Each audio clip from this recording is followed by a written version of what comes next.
edificadas. ¿Sí?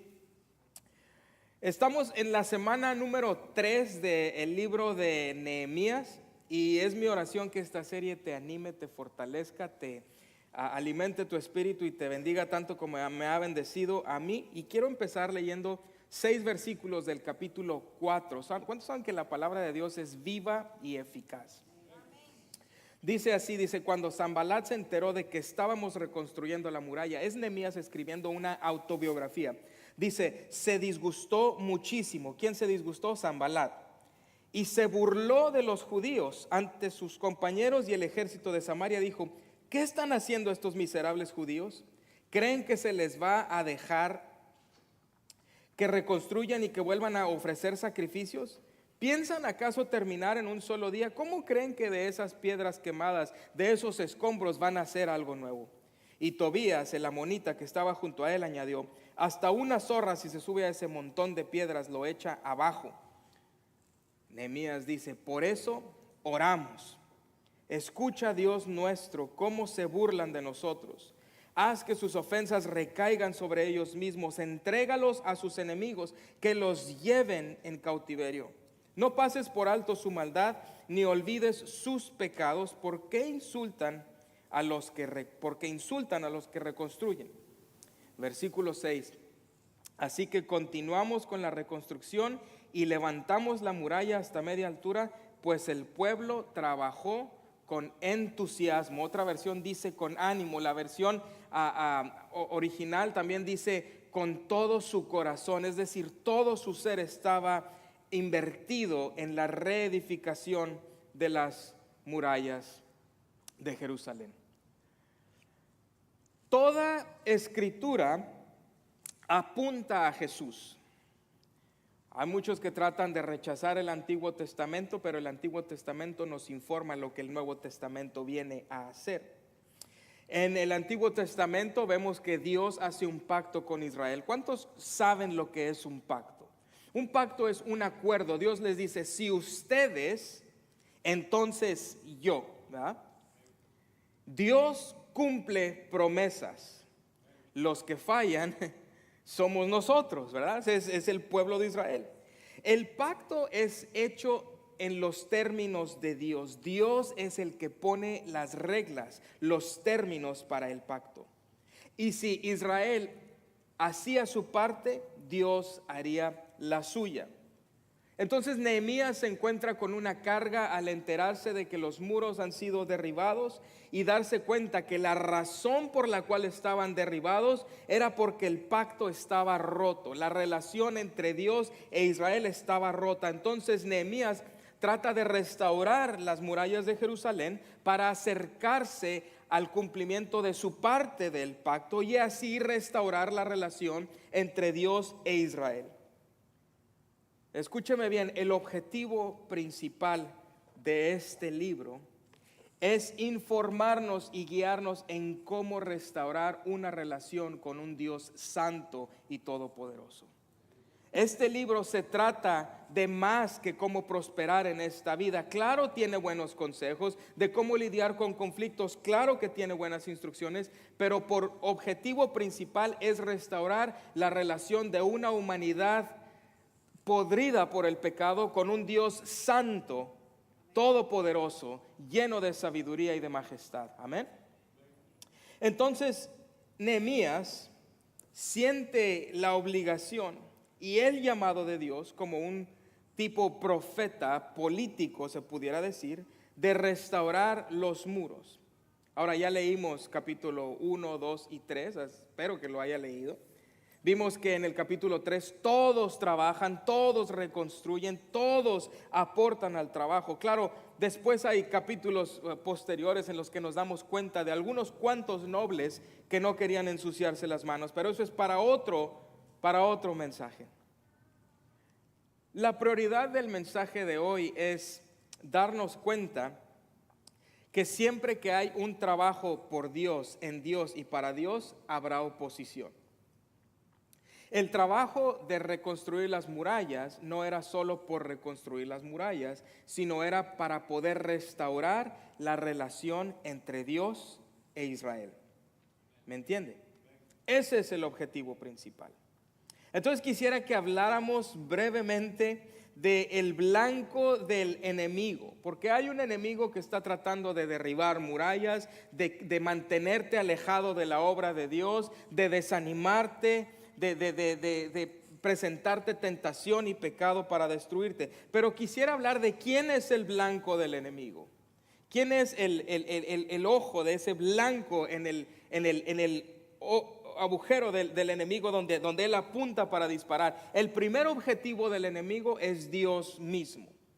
En Hebreos 12:3, por ejemplo, dice: consideren a aquel que perseveró frente a tanta oposición por parte de los pecadores, para que no se cansen ni pierdan ánimo. ¿De quién está hablando? De Jesús mismo. Jesús es Dios encarnado. Entonces el enemigo se opone a Dios. El enemigo también se opone al pueblo de Dios. Sabe, al enemigo no le gusta que nos reunamos, que cantemos, que celebremos, que busquemos de la palabra de Dios. En Apocalipsis capítulo 13, versículo 7, dice que al enemigo se le permitió hacer la guerra a los santos. Se le dio autoridad sobre toda raza, pueblo, lengua y nación. Ahora, no se tardaría usted mucho en ver historias en el Antiguo y en el Nuevo Testamento donde hay oposición al pueblo de Dios. Recuerda a David. Él enfrentó oposición inmediatamente. ¿Por qué? Porque por medio de David vendría Jesús. Jeremías, el profeta llorón se le llama. Moisés, al tratar de liberar a los israelitas de cautividad en Egipto. Esther, Pablo. Nosotros mismos enfrentamos oposición. ¿Cuántos de ustedes han sentido alguna pizca de desánimo en los últimos 7 días? Solo yo. El enemigo no solo se opone a Dios y al pueblo de Dios. Esta es la que me interesa hoy. El enemigo se opone a la obra de Dios. Cuando el pueblo trabaja, cuando el individuo trabaja para honrar a Dios con su vida, el enemigo no lo soporta. Si no puede detenerte de orar, te va a detener de trabajar para honrar a Dios. En Primera de Tesalonicenses capítulo 2, versículo 2 dice: saben también que a pesar de las aflicciones e insultos que antes sufrimos en Filipos, cobramos confianza en nuestro Dios y nos atrevimos a comunicarles el evangelio en medio de una gran lucha. Es decir, los discípulos, especialmente Pablo, al ir a predicarle a los gentiles, aunque había sido empoderado por el Espíritu, guiado por Dios, puertas se habían abierto para que él predicara, enfrentó oposición, porque siempre que hagamos la obra de Dios va a haber algo que viene en contra. Hay otro pasaje en Hechos capítulo 13 donde hay un hechicero y nos dice la Escritura que se les oponía a los discípulos, se les oponía y los trataba de poner en mal con los gobernadores del tiempo. Hay un pasaje que me llama bastante la atención, es como una contradicción en un versículo. Primera de Corintios 16:9, Pablo dice: se me ha presentado una gran oportunidad para un trabajo eficaz, a pesar de que hay muchos en mi contra. ¿Se da cuenta lo que Pablo está diciendo? Está diciendo: se me abrió una puerta para algo que puede tener mucho éxito, pero hay muchos en mi contra. Yo le diría entonces, Pablo, entonces, ¿está la puerta abierta o no? ¿Me entiende lo que le digo? Siempre que hay oportunidad de avanzar para algo que trae honra a Dios, gloria a Dios, habrá oposición. Mire, no se tarda mucho. ¿A poco no? Cuando usted trata más de leer su Biblia, de ir a la iglesia, de orar, más distracciones le vienen. Yo he escuchado gente que dice: no, es que siempre que trato de acercarme a Dios, algo me lo impide, entonces pues mejor de lejos. Bueno, pues ese es el problema. El enemigo quiere detenerte de trabajar en la obra de Dios. Era el caso de Nehemías. Nehemías estaba tratando de reconstruir las murallas, no por el hecho de reconstruir las murallas, sino porque él entendía que al reconstruir las murallas, Jerusalén podría volver a ser la ciudad indicada para cumplir su parte del pacto con Dios, para que Dios cumpliera sus promesas en Israel. Entonces la gente de las naciones vecinas, versículo 4 y 5, dice: comenzó a desalentar y atemorizar a los de Judá para que no siguieran construyendo. Esto se encuentra en Esdras. Esdras estaba tratando de reconstruir el templo, era una restauración espiritual. Nehemías es una restauración política. Los dos estaban tratando de traer a la nación de vuelta a como debían estar para cumplir su parte del pacto con Dios. Siempre habrá oposición a la obra de Dios. En Hechos, si usted lee el libro de los Hechos, son empoderados por el Espíritu, llenos del Espíritu para predicar la palabra de Dios, pero nunca desaparece la oposición. ¿Se ha dado cuenta? A veces creemos que por venir a Cristo, por entregarle a Cristo nuestras vidas, no vamos a enfrentar problemas o dificultades o algún tipo de oposición.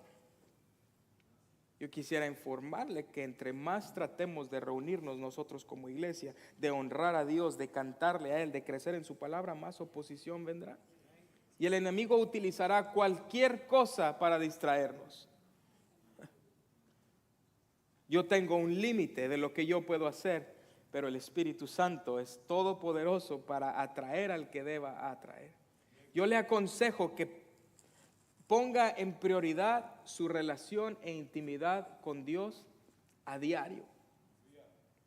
En Nehemías capítulo 4, el mismo capítulo que empezamos leyendo hoy, en el versículo 7, ese no lo leímos al principio, dice que Sanbalat y Tobías y los árabes y los amonitas y los asodeos se enteraron de que avanzaba la reconstrucción de la muralla y de que estaban cerrando las brechas de los muros, y dice que se enojaron muchísimo.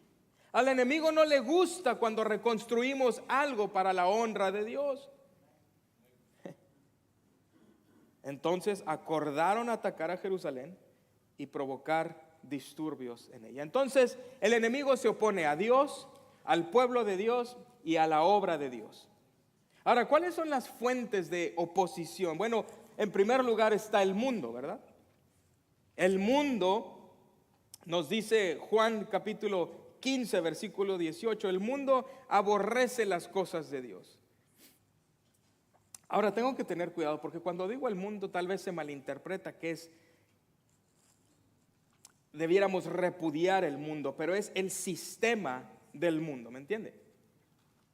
Dice Juan capítulo 15, verso 18, si el mundo los aborrece, tengan presente que antes que a ustedes me aborreció a mí. Juan capítulo 17, versículo 14 dice, y yo les he entregado tu palabra y el mundo los ha odiado porque no son del mundo como tampoco yo soy del mundo. Primera de Juan 3:13 dice, hermanos, no se extrañen si el mundo los odia. Ahora yo debo aclarar, no quiere decir que huimos del mundo, sino que vivimos por un estándar distinto, por un estándar diferente. Esto nos guía a cómo ser personas de carácter, de responsabilidad, de amor, llenos de perdón. Y no huimos del mundo, sino nos metemos al mundo a establecer un nuevo estándar, ¿me entiende? Usted debiera ser el mejor empleado, el mejor director, el mejor estudiante, el mejor maestro para la gloria y para la honra de Dios. No huye del mundo, sino se mete al mundo a traer luz en medio de la oscuridad. Pero es de esperarse que al intentar hacerlo, el mundo tal vez le va a odiar. Es decir, va a enfrentar oposición. El mundo está en contra de las cosas de Dios. El sistema del mundo está en contra de las cosas espirituales. La otra herramienta del enemigo es la carne. Es decir, nuestra naturaleza humana. Ahora, yo sé que aquí nadie batallamos con la carne, pero ahorita vamos a comer carne. Pero esa es otra carne, ¿verdad? Gálatas 5:17 dice, porque esta, o sea la carne, desea lo que es contrario al Espíritu, y el Espíritu, está con mayúscula, es el Espíritu Santo, desea lo que es contrario a ella. Los dos se oponen entre sí, de modo que ustedes no pueden hacer lo que quieren.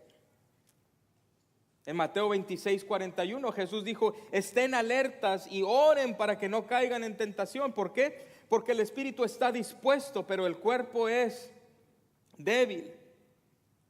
Hay un pasaje en Romanos 6, 7 y 8 donde Pablo expresa La lucha entre la carne y el espíritu. Hay un pasaje muy conocido donde dice: hago lo que no quiero hacer y lo que no quiero hacer lo hago. Hay una lucha, un estira y afloja con la carne y el espíritu, y él trata, y hay muchos dilemas, hay muchas interpretaciones teológicas que difieren, pero todas concluyen en el mismo sentir. En el capítulo 7 es cuando él dice, 7 y 8 es cuando dice: entonces ¿qué hago si mi carne no puede? Pues entonces vivo por el espíritu, soy guiado por el espíritu. Es la única manera en que se puede conquistar la carne, derribar la fortaleza de la carne, pero no elimina la realidad de la tentación. Me doy cuenta que en los miembros de mi cuerpo, escribe Pablo en capítulo 7, 23 de Romanos, hay otra ley que es la ley del pecado. Esta ley lucha contra la ley de mi mente y me tiene cautivo. Primera de Pedro 5, 8 dice: practiquen el dominio propio y manténganse alerta. ¿Por qué? Porque el enemigo no solo es la carne, es el diablo mismo. Dice: su enemigo, el diablo, ronda como león rugiente buscando a quien devorar. Ahora veamos la táctica de Sanbalat aquí en Nehemías. Primero, él trata de burlarse de ellos. Dice que cuando se enteró de que estaban edificando la muralla, se disgustó muchísimo y se empezó a burlar de los judíos, empezó a hacer comentarios. ¿Qué están haciendo estos miserables judíos? ¿Creen que se les va a dejar reconstruir y que vuelvan a ofrecer sacrificios? Fíjese, la preocupación es en contra de llegar a poder ofrecer sacrificios, porque si llegan a ese punto están restableciendo una relación correcta con un Dios santo que esperaba que ellos cumplieran su parte del pacto para él cumplir su parte del pacto. ¿Piensan acaso terminar en un solo día?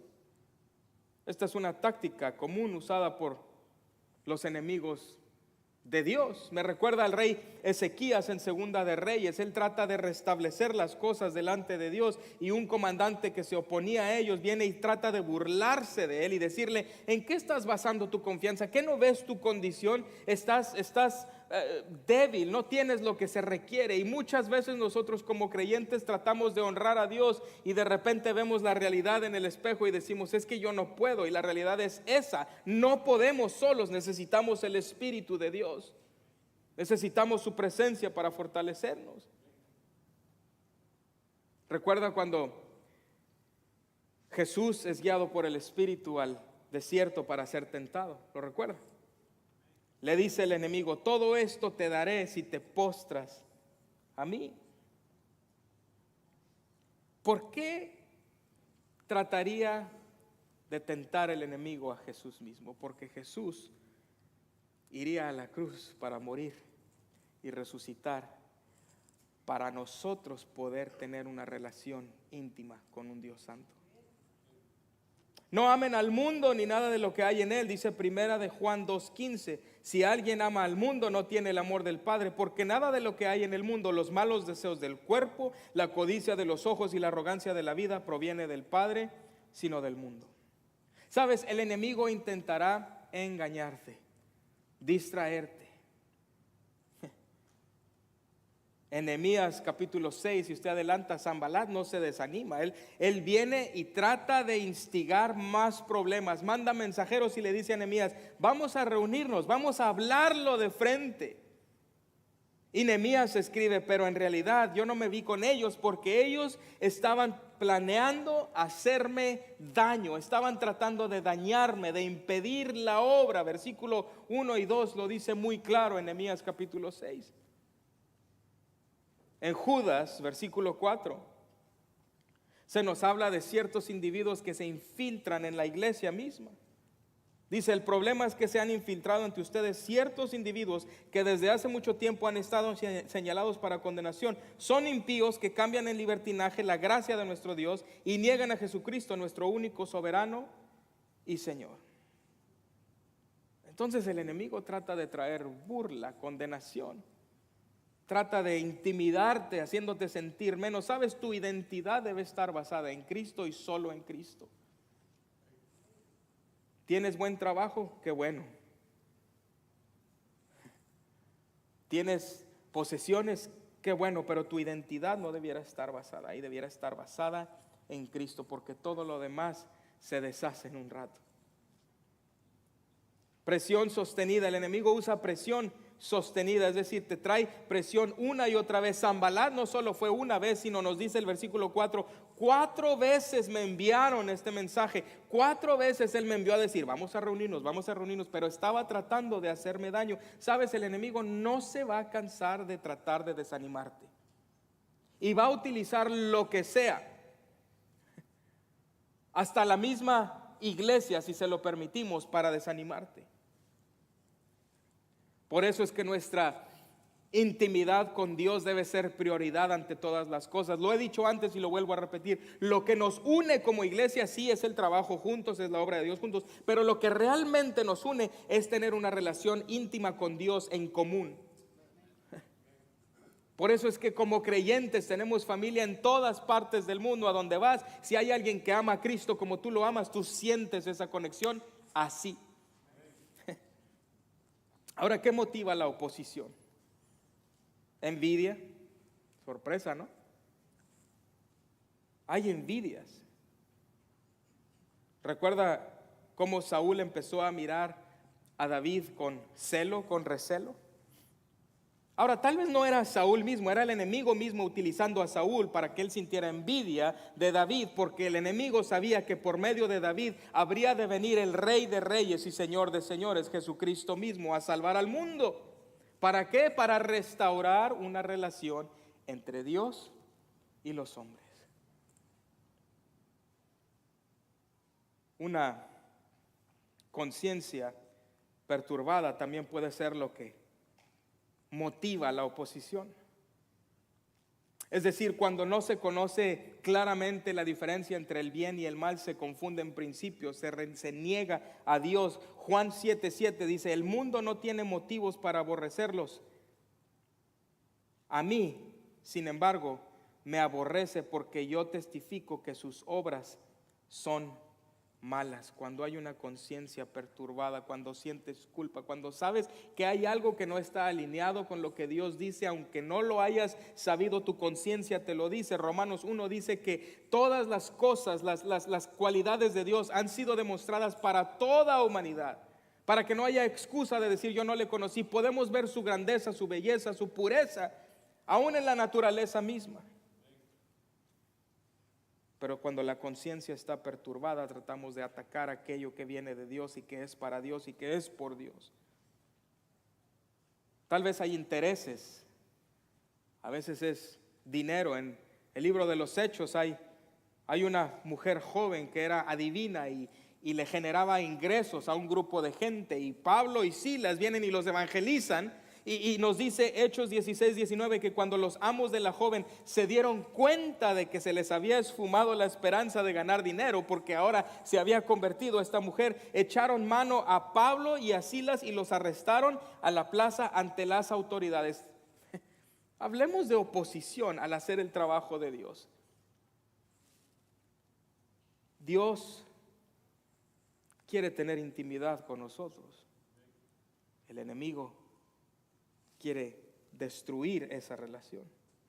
A veces no hay ni siquiera causa, es simple maldad. En Salmos 69, verso 4, David escribe, más que los cabellos de mi cabeza son los que me odian sin motivo, más que los cabellos de mi cabeza son los que me odian sin motivo. Es decir, hay mucha gente que está opuesta a mí, dice David. Muchos son los enemigos gratuitos que se han propuesto destruirme. ¿Cómo voy a devolver lo que no he robado? Juan 15:25, pero esto sucede para que se cumpla lo que está escrito en la ley de ellos. Me odiaron sin motivo. Entonces entendemos que hay oposición. Oposición a Dios, al pueblo de Dios, a la obra de Dios. Hay tácticas de burla, hay tácticas de pecado, hay tácticas de intimidación. ¿Cómo lidiamos con la oposición? Porque si mal no recuerdo, Jesús dijo que en este mundo enfrentaríamos problemas. Bueno, la primera, y cuando estaba yo preparando esto, decía, esto es demasiado obvio, pero es necesario. Créame que vamos a llegar a algún lado el día de hoy. ¿Cómo lidiamos con la oposición? Bueno, en primer lugar hay que estar preparados. Hay que estar listos para la oposición. ¿Quieres acercarte más a Dios? ¿Quieres experimentar el favor de Dios en tu vida? Va a venir oposición en tu contra. Va a tratar de desanimarte, va a tratar de instigarte, va a tratar de atacarte, va a tratar de mantenerte. Nada más, el pecado ni siquiera es lo importante es que te desanimes de buscar a Dios. Dice 2 de Pedro 3:17, así que ustedes, queridos hermanos, puesto que ya saben de antemano, manténganse alerta. No sea que arrastrados por el error de esos libertinos pierdan la estabilidad y caigan. ¿Cuál es la estabilidad de la que está hablando? Una relación con Dios. Número 2, usted debe mantener una perspectiva correcta. Nehemías 4:14 dice, luego de examinar la situación, me levanté y dije a los nobles y gobernantes y al resto del pueblo. Fíjese lo que Nehemías les dijo, ese es el capítulo 4. Si puede leer el capítulo 4, se va a encontrar con bastantes sorpresas. Ahorita le menciono algunas. Les dijo Nehemías, no les tengan miedo. ¿A quién? A Sanbalat, a Tobías, a toda la bola de instrumentos del enemigo. No les tengan miedo.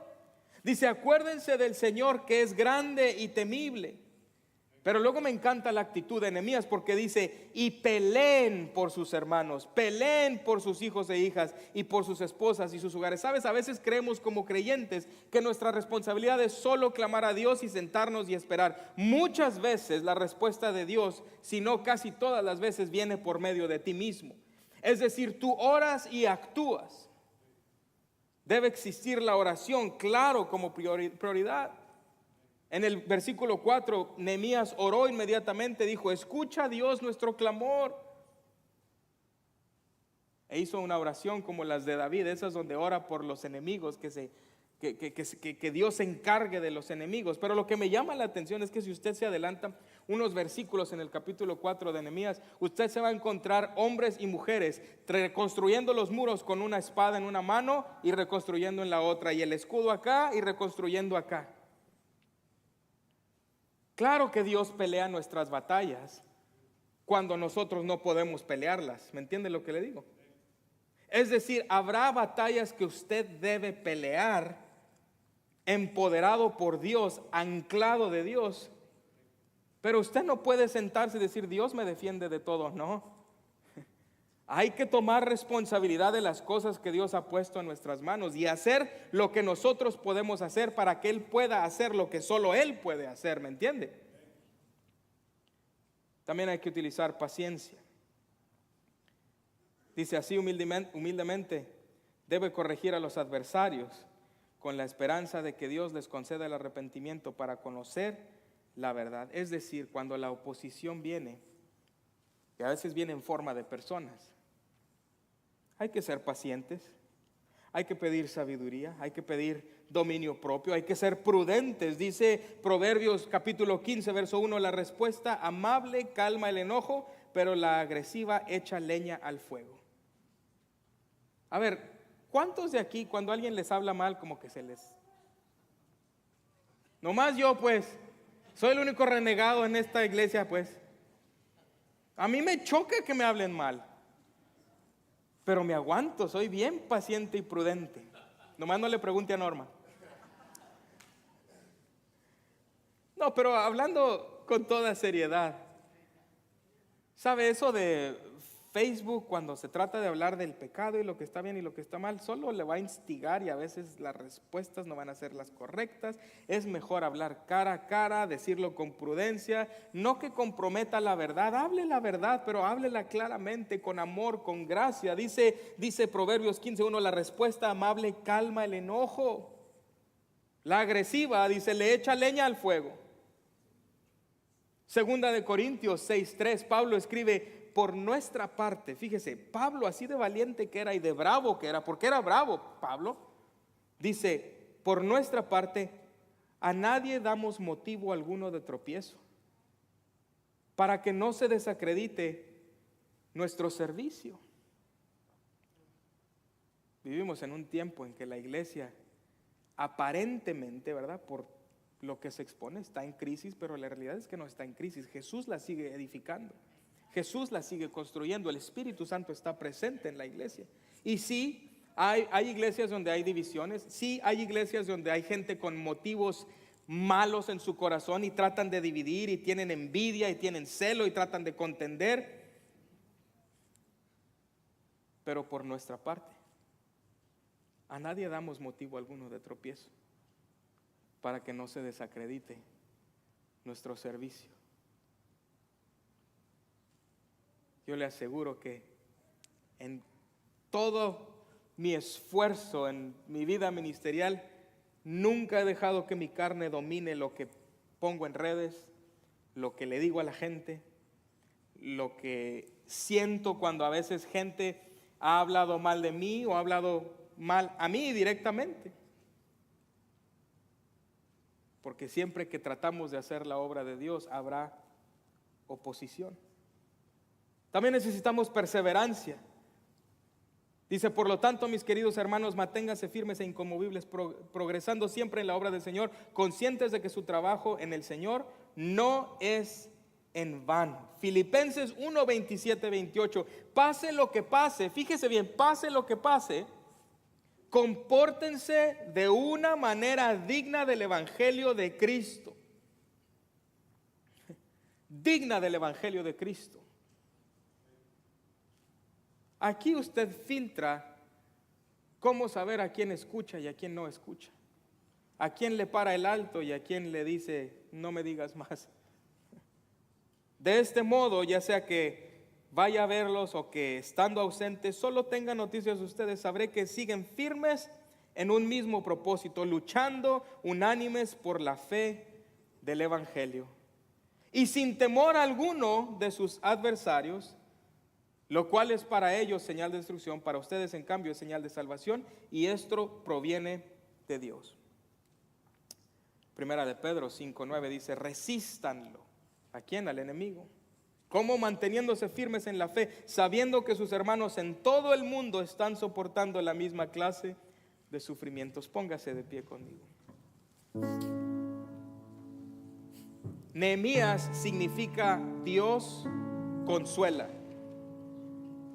Le voy a recordar una vez más, porque esta va a ser la consigna en esta serie al tratar de terminarla. Todo texto en este libro apunta a Jesús.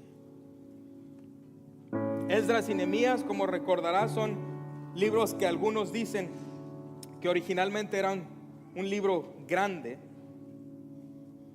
un solo tomo, un solo libro. Esdras trataba de devolver a Israel la posición del pacto en una manera espiritual. El templo debía ser edificado. Nehemías trataba de devolverle a Israel su tierra. Era un líder, se pudiera decir, espiritual, pero políticamente hablando. Ser el pueblo de Dios implica ser el pueblo del pacto de Dios, que por consecuencia trae las promesas de Dios a nuestras vidas. Yo quisiera recordarles a todos hoy que Dios cumple sus promesas. Nehemías era intercesor. Le pide a Dios que se acuerde del juicio, pero luego le pide a Dios que se acuerde de sus promesas. Y aquí hay algo importante que trato de decirte, porque Nehemías oró por su pecado, por el pecado de su familia, por el pecado del pueblo, pero la oración corporativa no elimina el pecado corporativo a menos que la gente responda y se arrepienta. Mientras hagamos las cosas de acuerdo a sus términos, Él promete cumplir sus promesas. Ahora le voy a adelantar el final de la serie y después lo repetimos, pero al final del libro Nehemías se frustra porque la gente se vuelve atrás otra vez. Como iglesia a veces nos podemos frustrar porque quisiéramos ver más movimiento. ¿Sabe? Es que nosotros no lo podemos hacer en la carne, por eso Jesús tenía que venir.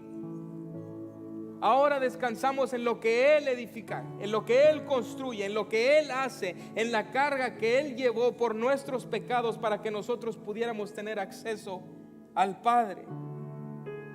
¿Cómo enfrentas la oposición? Constrúyelo a la manera de Dios. ¿Quieres una familia fuerte? Edifícala a la manera de Dios. ¿Quieres un buen empleo, estabilidad? Hazlo a la manera de Dios. ¿Queremos ser una iglesia que tiene impacto en esta comunidad? Hagámoslo a la manera de Dios. Señor, te pedimos que nos ayudes a edificar de acuerdo a tus términos, descansando en la verdad de que Jesús llevó nuestros pecados en la cruz. Dios, te pedimos que nos perdones por las veces que hemos tratado de hacerlo a nuestra manera. No más. Deseamos escuchar tu voz y hacer tu voluntad. No solo por las cosas que nos puedas dar, sino porque necesitamos y anhelamos tu presencia. Llénanos de tu espíritu en el nombre de Jesús.